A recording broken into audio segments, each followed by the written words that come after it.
Nesse episódio do podcast do Publish News, vamos falar do novo prêmio, o Jabuti Acadêmico. Ele será dedicado a valorizar a produção acadêmica no país, com foco em obras científicas, técnicas e profissionais, reconhecendo e divulgando autores e editores que se destacaram nesses segmentos. E para falar sobre o novo Jabuti, conversamos com o professor Dr. Marcelo Nobel, que além de renomado físico, atua na divulgação da ciência e foi reitor e pró-reitor de graduação na Unicamp. Foi diretor do Laboratório Nacional de Nanotecnologia e presidente do INSPER. Conversamos como tem sido estruturado o prêmio nas suas diversas categorias, das escolhas dos jurados e premiados, da ciência no país, do mercado editorial e muito mais. Esse podcast é um oferecimento da MVB Brasil, empresa que traz soluções em tecnologia para o mercado do livro. Além da MetaBooks, reconhecida plataforma de metadados, a MVB oferece para o mercado brasileiro o único serviço de EDI exclusivo para o negócio do livro. Com a PubNet, o seu processo de pedidos ganha mais eficiência. E já ouviu falar em POD? Impressão sob demanda? Nossos parceiros da Livro são a referência dessa tecnologia no Brasil, que permite vender primeiro e imprimir depois, reduzindo custos com estoque, armazenamento e distribuição. Com o POD da Livro, você disponibiliza 100% do seu catálogo sem perder nenhuma venda. E também, com o apoio da CBL, a Câmara Brasileira do Livro representa editores, livreiros, distribuidores e demais profissionais do setor, e atua para promover acesso ao livro e a democratização da leitura no Brasil. E a Agência Brasileira do ISBN, e possui uma plataforma digital que oferece serviços como ISBN, código de barras, ficha catalográfica, registro de direito autoral e carta de exclusividade. Esse é o episódio 311 do podcast do Publish News, do dia 11 de março de 2024, gravado no dia 6. Eu sou Fábio Errara e esse episódio conta com a participação de Thalita Facchini e Guilherme Sobota.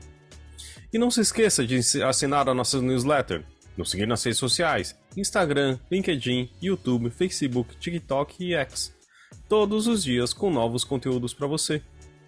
E agora, o professor Marcelo Nobel.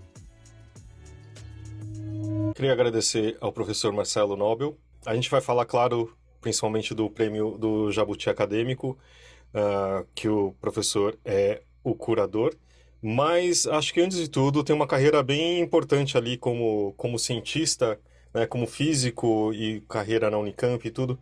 Conta um pouquinho, antes do prêmio, antes do curador, um pouquinho da carreira de você, professor. Bom, Fábio, obrigado pelo convite. É um prazer estar aqui conversando com vocês. Eu, de fato, tenho uma carreira de física. Eu sou professor de física da Universidade Estadual de Campinas, da Unicamp, mas eu sempre mantive outros interesses. Então, eu na física eu trabalho com física experimental, eu trabalho com magnetismo, materiais magnéticos, em particular materiais magnéticos nanoestruturados, são minúsculos imãzinhos, se você quiser imaginar dessa maneira, onde eu estudo as propriedades magnéticas, possíveis aplicações e tudo mais. Mas como eu comentei, sempre me interessei por outros assuntos, por outras coisas na vida. Eu trabalho em divulgação da ciência, oriento dissertações de mestrado, no mestrado em divulgação científica e cultural, que tem no LabJOR da Unicamp, Laboratório de Estudos Avançados em Jornalismo, e eu trabalho com percepção pública da ciência, divulgação da ciência. Em paralelo a isso tudo, eu ajudei a criar o Museu de Ciências da Unicamp, a fazer uma série de iniciativas de coleções de livros, fui editor da revista Ciência e Cultura, da SBPC, por 10 anos. E depois eu também segui uma carreira mais administrativa. Comecei com o Museu de Ciências, sendo diretor, mas depois eu fui o diretor do Laboratório Nacional de Nanociência e Nanotecnologia, fui pró-reitor de graduação da Unicamp e finalmente fui o reitor da Unicamp de 2017 a 2021. Então eu tento equilibrar aí vários pratos, com gestão, com pesquisa, com divulgação, de uma maneira geral na minha carreira. E eu acho que a curadoria do Prêmio Jabuti Acadêmico veio coroar, né, essas atividades diversas, porque junta essas várias áreas em que eu venho atuando, universidade, publicações, divulgação, tudo numa coisa só, a partir de um ponto muito importante, que é justamente o livro, a leitura, que é um assunto que me gosto e me interessa bastante também. E Marcelo, conta pra gente, iniciando nessa conversa meio que como um beabá, de como surgiu essa ideia do Jabuti Acadêmico, do que se trata e o seu objetivo principal. Então, tá bom, olha, eu caí meio de paraquedas aqui nessa história, porque eu sei que a Câmara Brasileira do Livro, que é a organização que está por trás do Jabuti Acadêmico e que organiza o Prêmio Jabuti já há 65 edições, já tinha essa discussão há muito tempo, né, de poder premiar e prestar atenção em um mercado, em uma área que é muito grande no país, mas que estava, de uma maneira ou de outra, subrepresentada no Jabuti.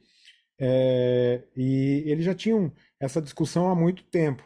E parece, pelo que eu ouvi, iam fazer esse movimento aí já antes da pandemia, mas veio a pandemia, como assim como tantos outros projetos no Brasil e no mundo, ela adiou um pouco essa ideia. E eu fui procurado por eles o ano passado para começar esse projeto, essa ideia, que eles queriam tirar da ideia e do papel.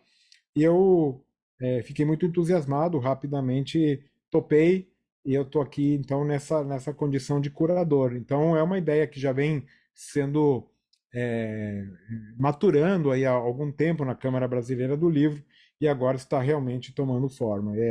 É um pouco essa história que pelo menos eu ouvi e que me contaram. E a minha pergunta que eu ia emendar já foi até respondida por você, né? Eu queria saber como que você foi chamado para ser o curador e tal. Então, foi um convite, certo? Foi um convite a partir da Câmara Brasileira do Livro e eles devem ter recebido várias sugestões e tal. E eu tive a alegria de ser o convidado e rapidamente aceitei.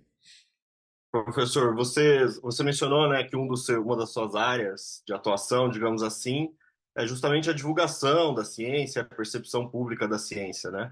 Como é que você acha que o prêmio vai contribuir para isso no Brasil, né? Eu imagino que seja um dos objetivos também, né, do prêmio. Eu acho que um dos objetivos é justamente valorizar todo esse setor, esse mercado que é gigante no país. Tem muitas editoras dedicadas aos setores de livros acadêmicos, técnicos, científicos. É algo que é absolutamente essencial para a formação, né, de recursos humanos, de cidadãos comprometidos com o modelo, né, de país e que muitas vezes passa quase que despercebido, né? É uma área bastante importante e justamente a ideia de valorizar essa atividade também, ao premiar, você sempre está valorizando uma atividade que é absolutamente essencial. Então a gente espera que com a premiação mais gente se entusiasme, queira escrever livros didáticos, queira escrever livros de divulgação científica, queira escrever livros técnicos em suas áreas específicas, e naturalmente isso é um movimento que faz essa roda girar, né? Quanto mais gente escrevendo, mais qualidade, mais gente se beneficiando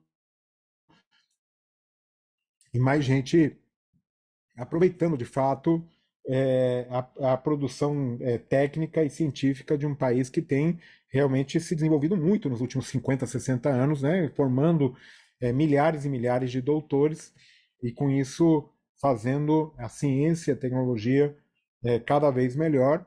E naturalmente eu sou suspeito para falar, mas eu acredito que é realmente a maneira com que a gente tem para conquistar uma autonomia, um futuro sustentável, um futuro menos desigual para todos.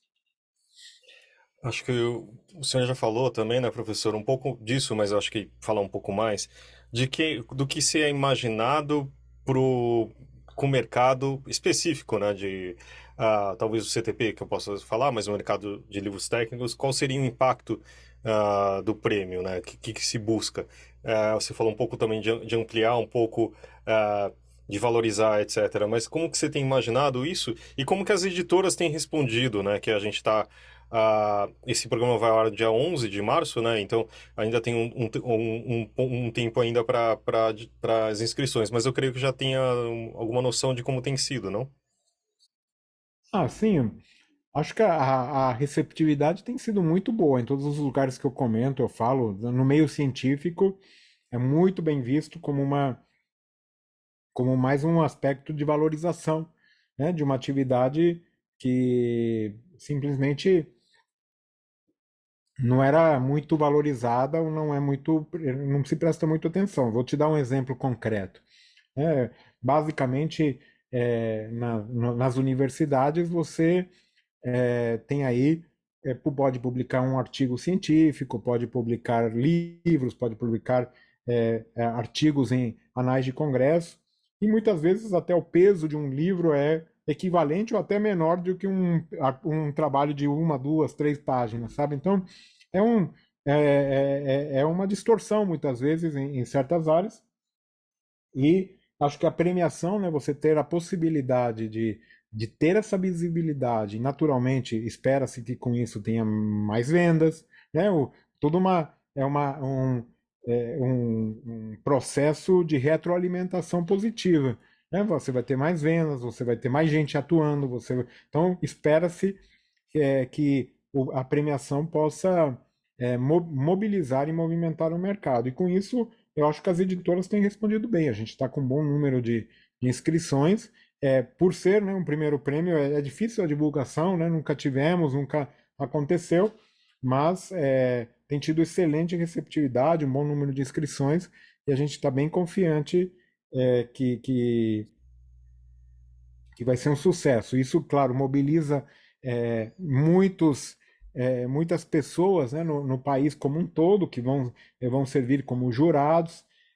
Teremos aí livros concorrendo em todas as áreas do conhecimento, que também é uma novidade. Então, tem uma série de fatores aí que eu acho que vão ser positivos para mexer um pouquinho aí nessa área tão importante, como eu já mencionei. Só, desculpa, entrando aqui um pouco também nessa área, porque o que a gente chama de CTP também é a área que tem passado, como o senhor também falou como editor, que tem passado por muitas transformações nos últimos anos, né? E é o que mais tem se digitalizado, os números têm se tornado diferentes, digamos assim, instáveis, né? Você vê também que isso possa fazer parte desse movimento também, né? De tipo de valorização dessa área? É um pouco isso? Sim, claro, claro. Toda essa área tem além disso, tem a questão do próprio, do próprio movimento que nós estamos vivendo como um todo, não só no mercado editorial, mas no mundo, na ciência, né? A gente está tendo movimentos importantes que a gente deve considerar. Eu acho que faz parte, é um, é um fator a mais, digamos, que eu acho que ele é relevante, mas sem dúvida alguma, para o autor, para a editora, você ter esse reconhecimento é absolutamente fundamental. Ele vai trazer, com toda certeza, assim como o próprio Prêmio Jabuti, que já é consolidado, tradicional, mobiliza o setor de uma maneira muito específica. E a gente está pensando em diversas ações também, né, de aproveitar, depois fazer série de conferências com os finalistas, aproveitar o próprio prêmio para criar uma mobilização em torno da ciência e da divulgação científica, que eu acho que esse é o objetivo final. Professor, uma das questões, né, que envolve esse setor de livros, sempre, né, uma discussão permanente, eu acho, assim, é o famoso xerox, né, entre aspas, que as editoras nomeiam, né, de maneira justa, até de pirataria, assim. Eu queria entender, né, como é que está a discussão, qual que é o estado atual dessa discussão atualmente, assim, né, e se o Prêmio Jabuti Acadêmico pode ser também uma forma de valorizar esses livros nesse sentido também, né? Olha, sem dúvida. E eu acho que tem a ver com a questão anterior do Fábio. Você tem aí hoje, possibilidades diversas, né? Você tem, hoje em dia, a facilidade do livro eletrônico, que tem também, traz consigo um preço mais competitivo, audiolivros, podcasts, uma série de outras possibilidades que a mídia está essencialmente mudando. E a própria é, a muda, a muda, é, um, uma evolução de como o livro é visto nas próprias universidades, como a questão do direito autoral também tem que passar, né, por essa discussão. Eu me lembro na época que eu era estudante, você mencionou, né, Xerox era todo lugar na universidade tinha um Xerox e tal, mas isso foi muito bem regularizado. Hoje em dia tem, basicamente, não existe mais. Hoje você tem possibilidades de, claro, ainda fazer, mas tem muito menos, está muito mais regulado. Há uma consciência maior também por parte dos estudantes, que isso é parte, né, de um processo, e o próprio setor também se deu conta disso, buscando equilibrar aí, muitas vezes, na época que eu, pelo menos, estudei, tinha reserva de mercado, tinha questão, um monte de problemas que encarecia naturalmente o valor. Então, eu acho que tem essa série de fatores que são importantes e eu acho que também é uma oportunidade de colocar essas questões e discutir essas questões com muita clareza. Todo o mercado editorial, e em particular o setor de comunicações, os jornais sofreram muito, né, com a digitalização até encontrar modelos alternativos que pudessem fazer com que eles possam sobreviver. E com o setor editorial não é diferente. Acho que tem que haver esse reajuste de perspectivas de uma nova geração e de novos movimentos. E eu acho que o prêmio justamente contempla todas essas possibilidades, né? Então a gente tem aí, basta o, a obra ser um livro, né? Pode ser digital, pode não ser, ela pode concorrer sem problema nenhum ao prêmio Jabuti Acadêmico. E o próprio prêmio terá que evoluir, né? Para audiolivros, para outros fatores que surgirão aí cada vez mais no nosso futuro. E aí, voltando um pouco mais para os bastidores, conta para a gente como é que se dá esse processo de curadoria do prêmio, né? Como que é feita a escolha dos jurados depois da eleição dos vencedores de cada uma das categorias? Olha, aqui foi um processo bastante. Porque, como é novo, a gente tinha toda a liberdade de criar e organizar. Então, o que acabei fazendo é criando uma comissão auxiliar, né? Uma comissão curadora, com diversas pessoas de diferentes regiões do país, que a gente discute, conversa, tem ideias conjuntas, sugerem nomes, e o que eu busquei fazer, isso eu fiz durante. Primeiro, definir as categorias, né? Então, nós definimos a partir, sem começar do zero, né? A partir de critérios já discutidos na CAPES, né? Que é uma agência de fomento importante no país, ou o CNPq, a gente pegou essas áreas do conhecimento definidas e eu agrupei um pouco essas áreas para chegarmos num número mais ou menos razoável. Então, nós temos 27 categorias diferentes na premiação. Mais duas de prêmios especiais. Uma que é um prêmio de que nesta área pode ser bem interessante, né? Não só uma ilustração, mas também um infográfico, qualquer tipo de ilustração auxiliar. E temos uma categoria especial que é a divulgação científica, que é mais aberta com relação às áreas do conhecimento.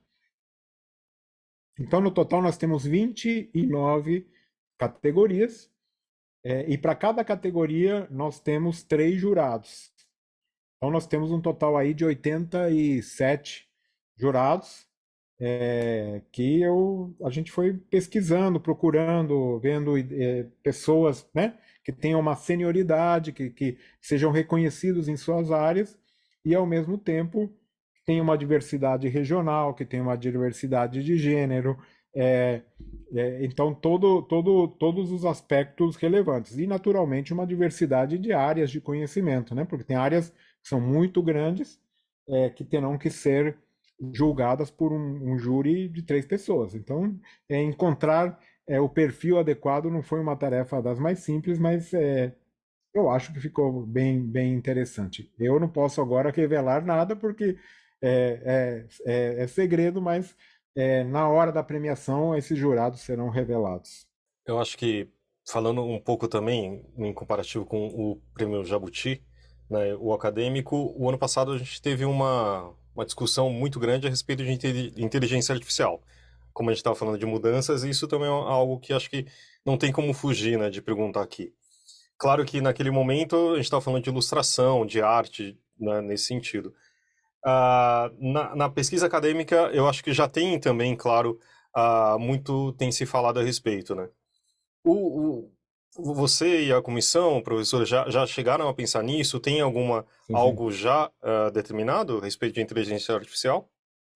Está previsto no edital. Essa, como a gente também veio depois da discussão que teve do ano passado, a gente colocou, porque além disso, tem um fator importante, que está tendo uma discussão no Congresso Nacional sobre a legislação, a questão de direito autoral não está resolvida ainda. Então, por precaução, neste edital a gente colocou que é proibido qualquer uso de tecnologia de inteligência artificial em qualquer parte da obra, para evitar justamente qualquer questão relacionada com, com essa questão importante, né, de autoria, direitos autorais.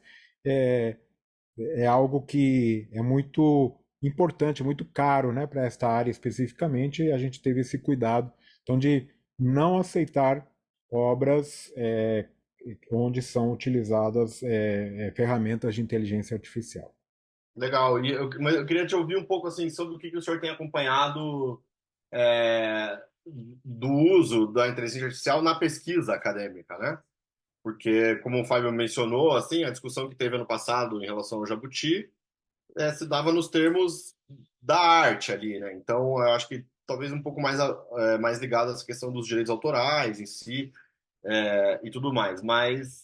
Mas o uso da inteligência artificial na pesquisa acadêmica, acho que a discussão passa por isso também, mas acho que se dá em outros termos, né? Eu não sei o que o senhor tem acompanhado aí nos últimos tempos, porque também é uma questão que muda muito, né? Muito rápido. Muda muito. Esse assunto é extremamente complexo, extremamente complexo. Eu mesmo trabalho, como eu mencionei, trabalho em magnetismo. Eu mesmo já usei inteligência artificial para fazer um trabalho, etc., mas não para escrever, para ajudar na análise mais rápida de resultados e tal. E é uma tendência que é inevitável, vai acontecer e tem acontecido, que nós temos que entender como quais são os limites e de que maneira a gente pode lidar com essa questão. Não é algo trivial, é algo que vocês aqui acompanham está sendo discutido no mundo inteiro. Como é a questão da autoria, de que maneira isso deve ser referenciado ou não, de que maneira pode ser aceito ou não, é um assunto bastante complexo.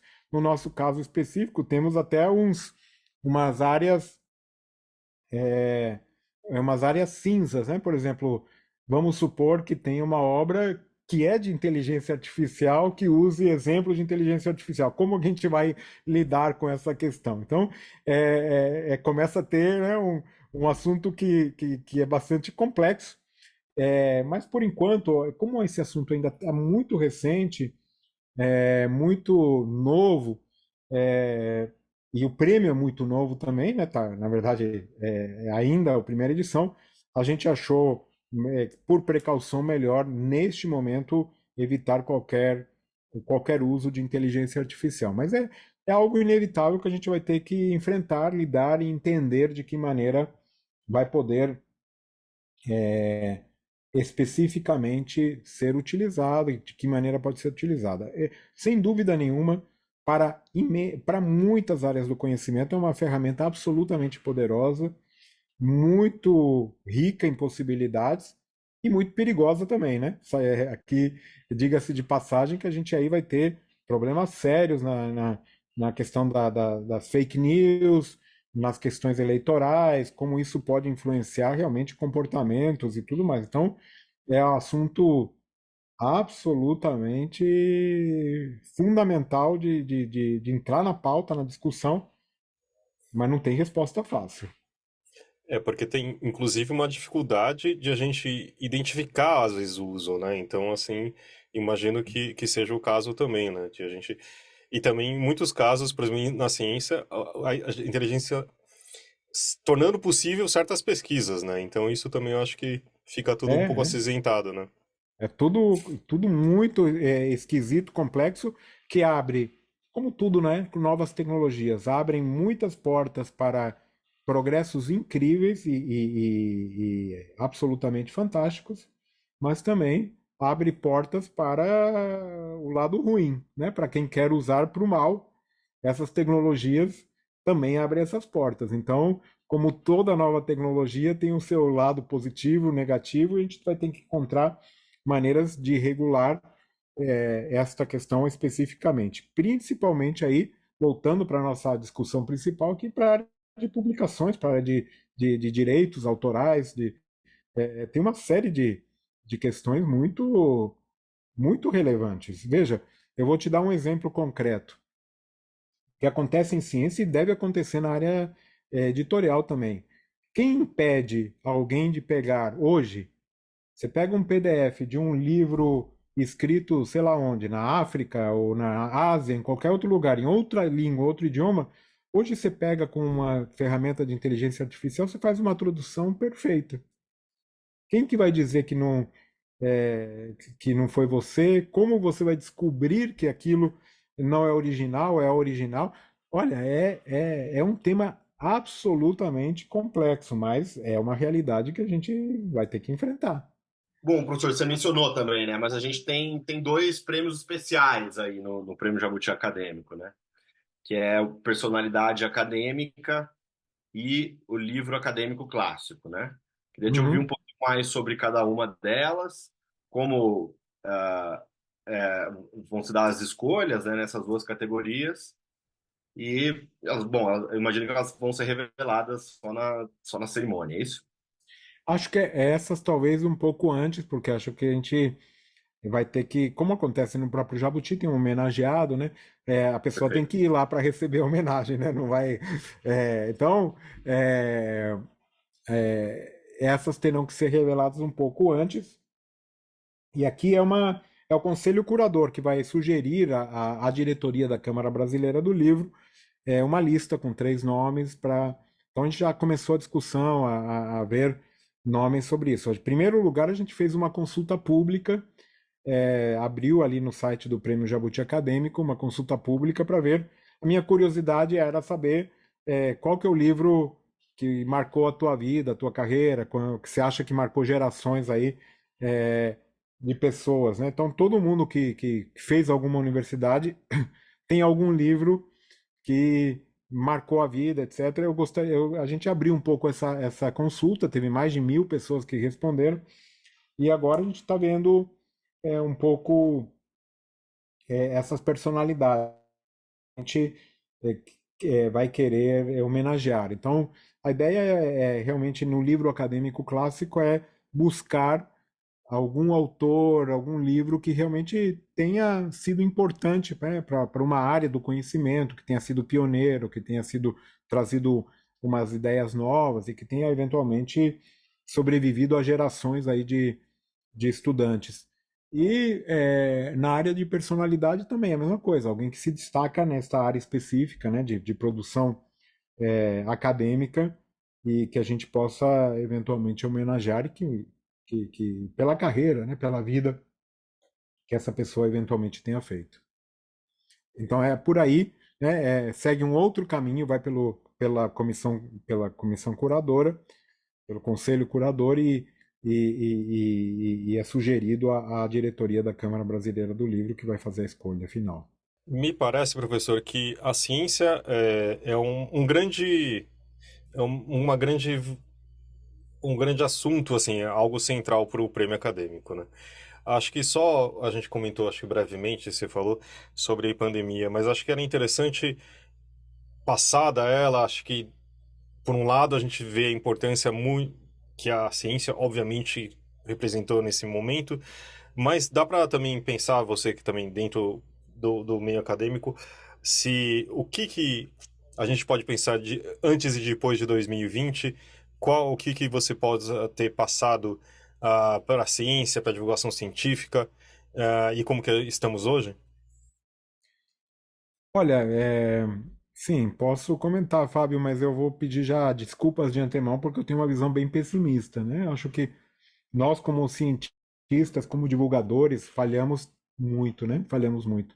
Não é possível que a gente esteja em 2024 com pessoas, não são poucas, que acreditam que a Terra é plana, né? Que acreditam que as vacinas não são eficazes, que são contra a vacina. Não é possível que a gente tenha andado tanto e ao mesmo tempo tenha retrocedido tanto. Então a pandemia, na minha visão, teve o lado positivo de colocar a ciência né, nessa posição de destaque. Não sei se você lembra um dia que ia ser aprovada a vacina pela Anvisa, era um domingo à tarde, tal, teve transmissão ao vivo da reunião da Anvisa para ver se ia aprovar. Então, aconteceram uns negócios meio incríveis, né? Então, tinha cientista todo dia nos jornais. Teve umas coisas que eu achei que foram importantes, mas ao mesmo tempo escancarou uma realidade que, de fato, nós, como divulgadores, como cientistas, como pesquisadores, temos que buscar entender melhor. Acho que a gente tem aí um trabalho ainda muito grande para fazer como sociedade, para mostrar realmente a importância dos avanços científicos e tecnológicos para a vida, para o desenvolvimento, para combater as desigualdades. Então, isso acho que não está ainda claro em grande parte da sociedade, e veio aí um discurso anti-ciência, um discurso negacionista, que é bastante forte e, na minha opinião, bastante perigoso, porque se a gente for por esse caminho, realmente nós iremos por um lado de fundamentalismo e que é um retrocesso imenso no progresso que a gente fez ao longo dos séculos. Então, é realmente algo que a gente tem que atuar, se preocupar mais uma vez. Eu acho que o prêmio para esta área realmente indica que, que é que é cada vez mais importante termos mais pessoas tentando atuar no sentido de passar informações, divulgar a ciência, mostrar a importância da ciência, da educação, da tecnologia. É, é só dando continuidade nisso, professor, mas a impressão que dá realmente é de mostrar para um público maior, né? Tipo, e pelo prêmio é isso também, né? Que a ciência é feita para todos também e não às vezes num lugar muito fechado, né? Então é um pouco espalhar. Eu ia falar democratizar, mas não é bem isso também, né? É mostrar para um público maior o que tem sido feito na academia. Faz sentido? Faz sentido. E além do que, você tem um detalhe importante: você tem muitas mídias, né? E você sabe, o vídeo é uma mídia, o podcast é uma outra, mas elas estão em um formato que se você faz aqui um programa de 40 minutos, pouca gente já vai ter paciência para assistir, né? Hoje em dia, cada vez mais os jovens têm visto 5 minutos, 3 minutos, já, 1 minuto já é muito. O livro, ele permite, ele é uma das mídias que mais permite aprofundar uma questão, né? Você consegue realmente, com o livro, ir no fundo de questões que são relevantes. Então, é complementar a todas essas outras mídias que tem por aí, mas na minha opinião, é aquela que permite destrinchar, né, um problema, uma questão muito mais aprofundadamente. E por isso mesmo ela baliza, ela traz essa questão que eu acho que é absolutamente essencial de é, fincar, né, ancorar conceitos e ideias a partir de uma mídia que é mais sólida e mais consistente. Então, o livro, para mim, é uma das mídias absolutamente essenciais no desenvolvimento desse caminho da divulgação científica, né? É como se você estivesse fazendo uma analogia, os livros seriam aí as pedras de suporte, né, para você poder seguir a aventura do conhecimento. É por aí que eu imagino. Então, tendo mais gente, mais livros, você consegue realmente ter um pouco mais de um suporte para estas outras atividades. Legal, bacana. No início da entrevista, o senhor mencionou, por exemplo, né, o Laboratório de Estudos Avançados em Jornalismo. da Unicamp, né? Imagino que nos últimos anos, né, principalmente com o advento da pandemia e tal, as discussões foram aquecidas, né? Queria saber um pouco mais especificamente desse trabalho em relação com essa nossa conversa aqui. Olha, é uma área que, claro, que como toda área científica ainda demora. Tem muita gente colhendo dados, entendendo toda essa questão que aconteceu na Covid, toda a participação da mídia, toda essa negação da ciência. Tem muita gente estudando e escrevendo sobre esse assunto. Mas, sem dúvida alguma, tá aí, né? E se mistura hoje em dia com questão política, com a polarização política, o que também eu acho que é absolutamente negativo, mas é um fato. Então, tem muitas questões aí que aparecem e apareceram nesses últimos tempos que estão sendo ainda investigados. Será, né? Acho que é isso. A ciência funciona dessa maneira. Você vai colhendo dados, trazendo informações, buscando para sair do achismo. Eu posso aqui falar o que eu achar, mil coisas, mas cadê os dados? Cadê a pesquisa foi feita? É significativa? Como que isso repercute na sociedade de maneira geral? Então, tem muita gente atuando, trabalhando nessa área, muitas dissertações de mestrado, teses de doutorado sendo feitas, e eu acho que daqui a alguns anos a gente vai poder ter uma visão maior e melhor do que aconteceu. Mas sem dúvida alguma, tá claro, é um movimento mundial de ida para autocracias, para negação da ciência, para até para um fundamentalismo religioso que de uma maneira ou de outra acaba sendo contra a ciência. Então, é algo que exige preocupação e por isso mesmo eu acho que valorizar a ciência em qualquer aspecto é algo absolutamente essencial.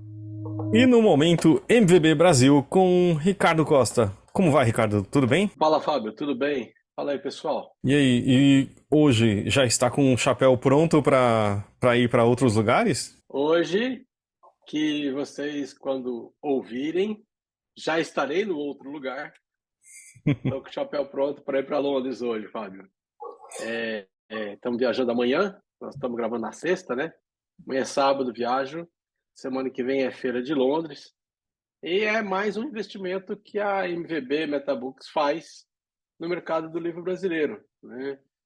A gente já falou algumas vezes, nós participamos do comitê do Onyx, do TIMA, para levar as necessidades do Brasil e de países da América Latina, tanto nessa questão da comunicação do Onyx, como e principalmente nos últimos tempos, mais específico nas classificações e qualificações do TIMA, né? Para o time especificamente, esse ano a gente está levando a lista de traduções de Bíblias disponíveis no Brasil. E aqui, publicamente, nosso muito obrigado às editoras religiosas católicas e evangélicas que nos ajudaram a compilar essa lista, né? E que depois que vai continuar sendo refinada. Saem coisas novas, tem coisa aí que não, qualquer um pode trazer e apresentar para a gente.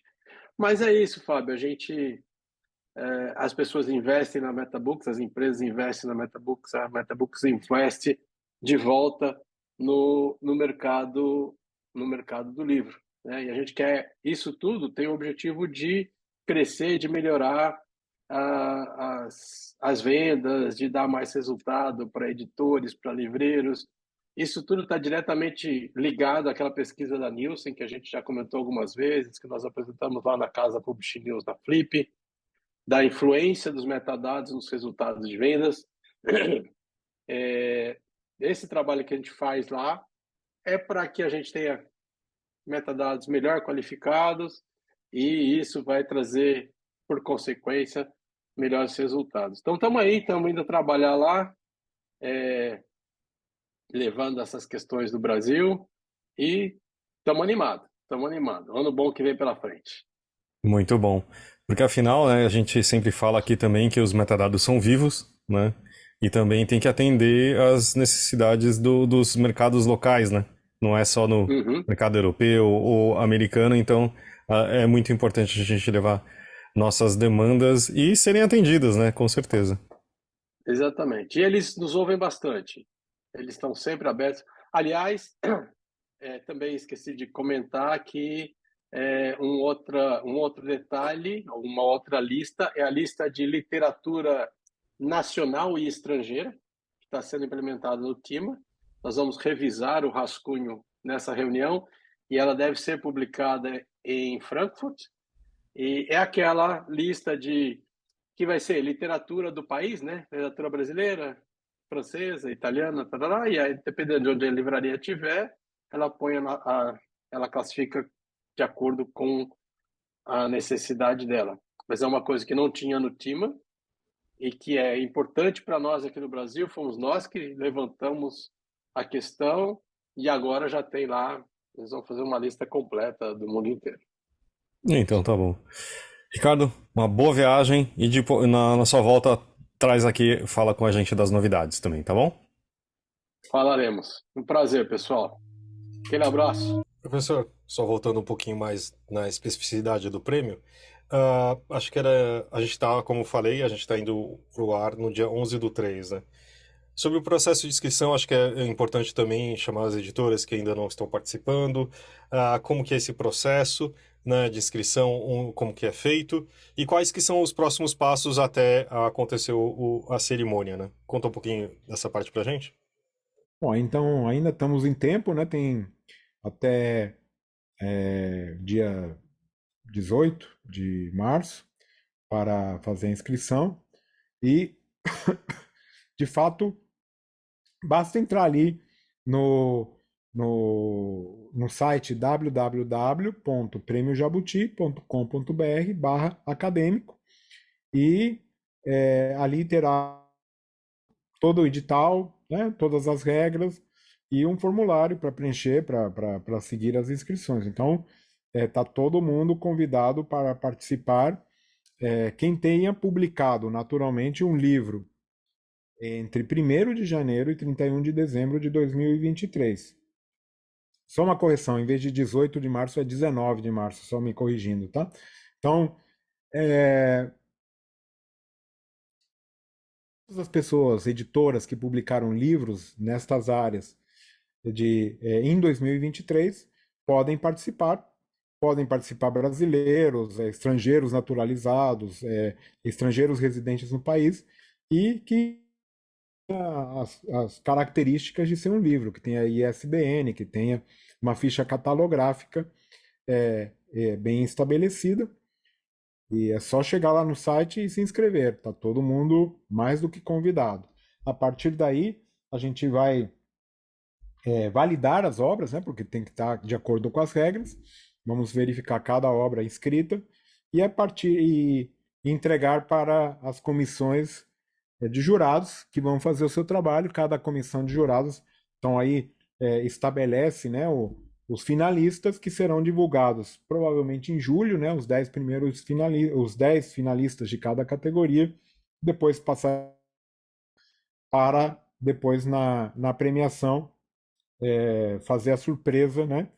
A premiação provavelmente será na primeira semana de agosto e com isso a gente terá uma premiação estilo Oscar, né? A gente ninguém sabe ainda quem é o vencedor.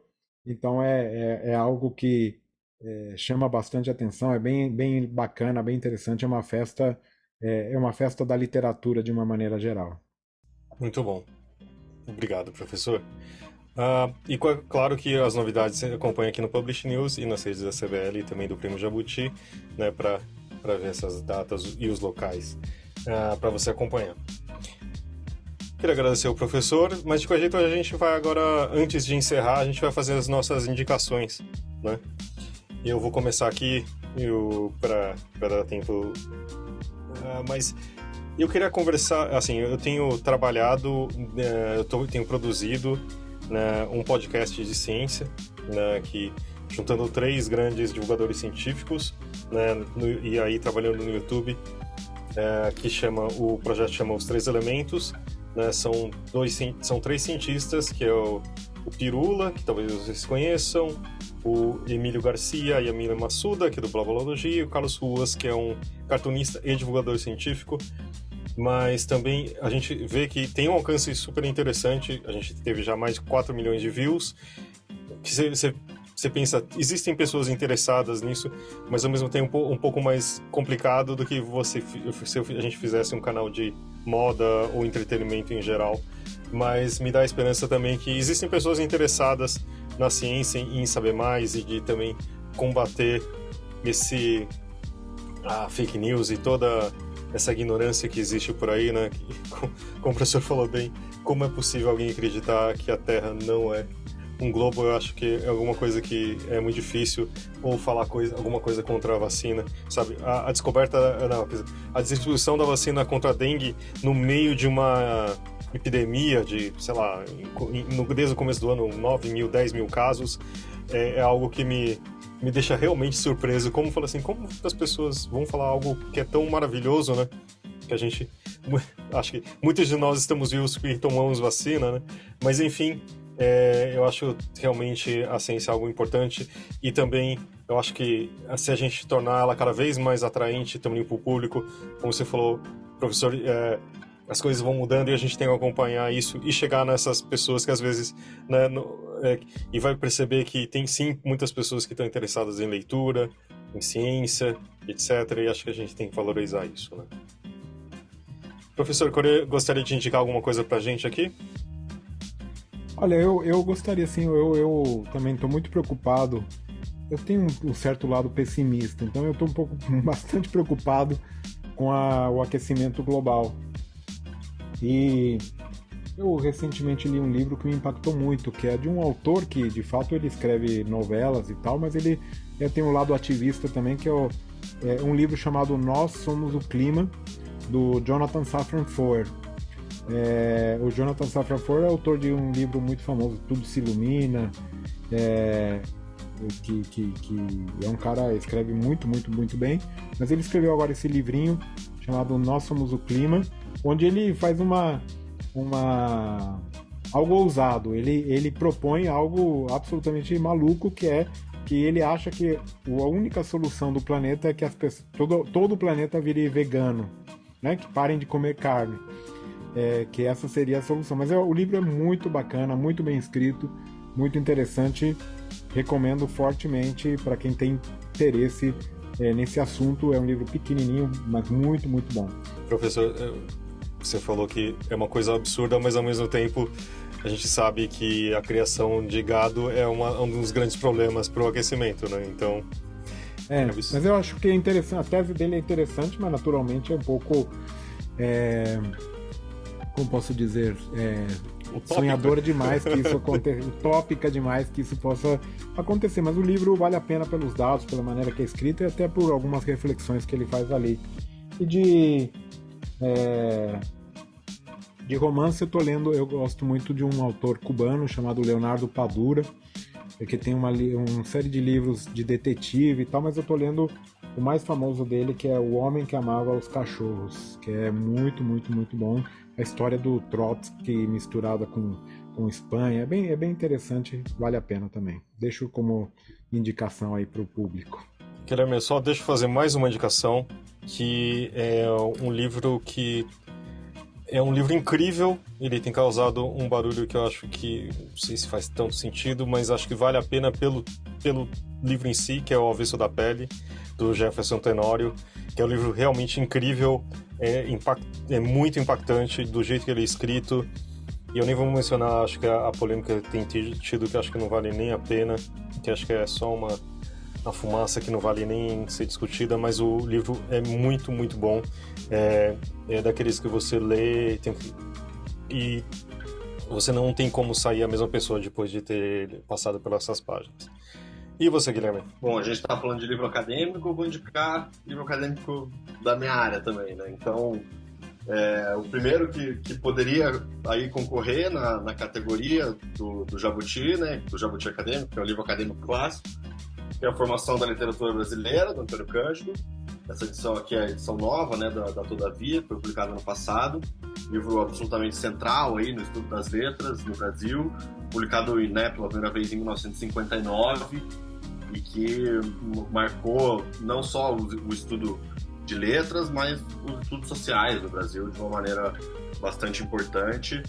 E até hoje ele é, né, usado, discutido, inclusive contestado e criticado, né? Então, formação da literatura brasileira, e um clássico, e um outro livro mais recente, que é do João César de Castro Rocha, Crítica Literária em Busca do Tempo Perdido. Foi publicado em 2011 pela editora Argos, de Chapecó. É um livro também que faz uma discussão bastante interessante sobre a história da crítica literária no Brasil. E o João César, né, nos últimos anos, ele ficou bastante em evidência por discutir questões, né, relacionadas à política, mas também à divulgação científica e outros aspectos que passaram pela nossa conversa aqui. Mas é importante lembrar que ele é um crítico literário, então fica aí também uma defesa das letras nesse momento de ataque à ciência. Tá bom? Muito bom. Ótimas dicas. Obrigado pelas indicações. E obrigado, professor, por estar aqui conosco. Né? A gente vai colocar aqui também na indicação os links do prêmio, das inscrições, para também ajudar você ainda que tem um tempinho ainda para se inscrever. Tá bom? Muito bom. Agradeço o espaço e prazer conhecer vocês e conversar com vocês.